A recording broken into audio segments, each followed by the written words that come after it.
Hubungan Verrell Bramasta dengan ibunya mendadak ia ungkapkan ke publik. Vena Melinda menjadi sosok yang pernah menyebabkan aktor tampan itu nyaris kehilangan nyawa. Semua masa kelam itu terjadi saat Verrell Bramasta masih duduk di kelas 3 SMA. Sehingga cobaan menjadi berlipat ganda, karena saat itu Verrell Bramasta juga harus menyelesaikan ujian akhir nasional. Verrell Bramasta baru-baru ini mengaku pernah berniat bunuh diri gara-gara Vena Melinda. Dikira harmonis, siapa sangka bahwa hubungan Vena Melinda dan Verrell Bramasta sang anak sempat tak akur. Bahkan, Vena Melinda dan Verrell Bramasta sempat cekcok besar. Karena percekcokan tersebut, Verrell Bramasta bahkan sampai berniat untuk mengakhiri hidupnya. Melansir dari Tribun Tanda Hubung Timur.com, Rabu, tanggal 30 Maret tahun 2022, hal itu disampaikan Verrell Bramasta dalam tayangan The Hotman Trans TV. Dalam tayangan itu, Verrell mengaku kepada Hotman Paris bahwa ia berniat ingin bunuh diri saat kedua orang tuanya bercerai.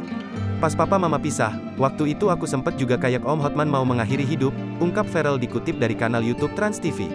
Mau lompat dari apartemen, lantai 37, sambungnya.